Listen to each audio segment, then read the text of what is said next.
All right, so hey, we're talking about some warm weather. I mean, it has been warm the last couple of days, so we want to protect our skin from the sun, which also means it's time to break out that sunscreen. Joining us this morning to talk about some tips and products for spring and summer is Dr. Richard Chaffoo. Good morning to you. Good morning, Leslie. Now, it's impressive that we're seeing these types of conditions during March, but really you shouldn't consider just protecting your skin during the spring and summer months. Not just because of what we're seeing, but even in the winter when it's cloudy, we still have UVA and UVB we do, rays. Yeah, we certainly see ultraviolet going through in even cloudy times, and so we need to protect our skin all times of the year.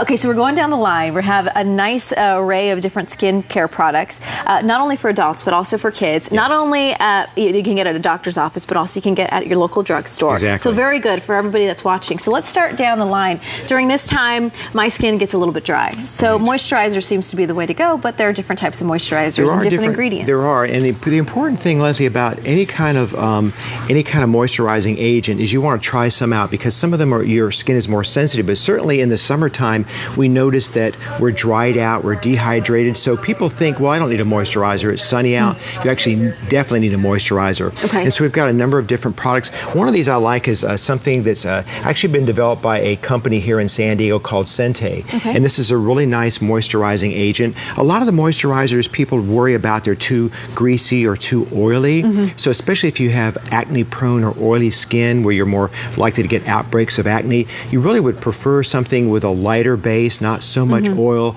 or water base, and a lotion. And these products work nicely in all kinds of skin types. Okay, and then, you know, for women that wear makeup, you'd also kind of want to follow that same line, right? Yes, definitely. Okay, and then moisturizers to exfoliators. Now, this makes your skin feel really nice right after you use it, but you can overuse. You can, especially in the summertime. You've got to be careful. We know exfoliators are helpful in getting rid of the dead layers of the skin called the stratum corneum, so products will get in.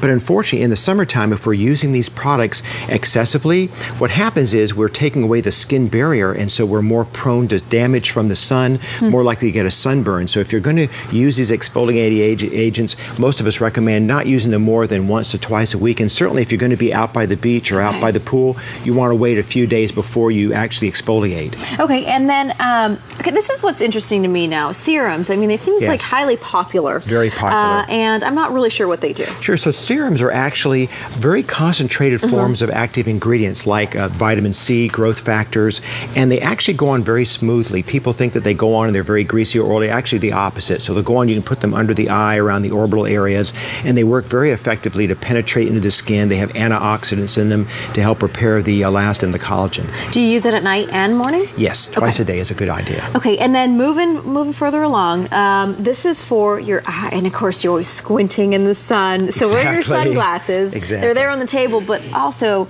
if you've already done the damage, is there any repairing? There is, and a nice thing about some of these eye creams, they'll have some of the alpha hydroxy acids in them along with growth factors. And as you said, the important thing about the sunglasses is make sure they've got UVA and UVB. The wider actual lenses glasses will actually help protect the periorbital area where you have the lines and the wrinkles, and also protect the eyes. We know that if we get outside in the sun a lot, we're not wearing sunglasses, we're more likely to get cataracts and also melanoma, which is a deadly type of cancer of the retina, back of the eye. And then I like this too. This is something new that you're talking about, but not only for the eyes, but also for the neck. For the neck firming creams, which is again from a company that's here in San Diego.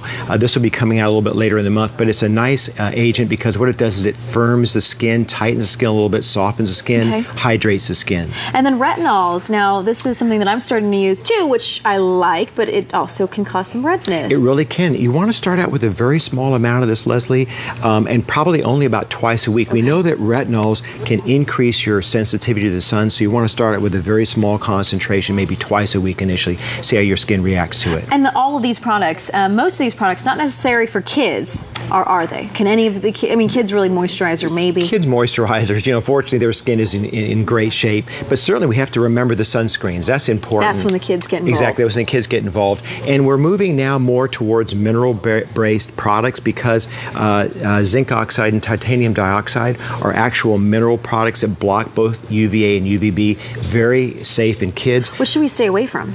Well, we should stay away from PABO. We should stay away from chemicals because the problem with those, Leslie, is they'll increase your likelihood to get outbreaks of acne, irritation to the skin. And then this is something neat and new, and I just wanted to make mention of it because everybody that gets a sunburn knows how painful it is. And sometimes you go and put the aloe in the fridge and it feels good, but not necessarily doing much other than feeling good. Right, and this is another really cool product that's just been developed by Sente. And how this works is it actually interrupts the inflammatory cascade that occurs with damage.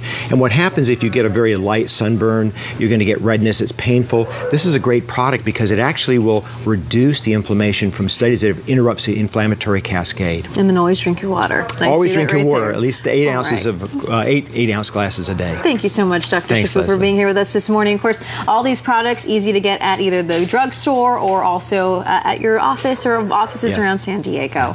All right, we'll be right back with more Good Morning San Diego coming up in just a little while. Stay with us for that. We are also going to talk a little bit more about what you can do as far as downloading apps on your smartphone and why that might be important to you. Some late information about iTunes and Google.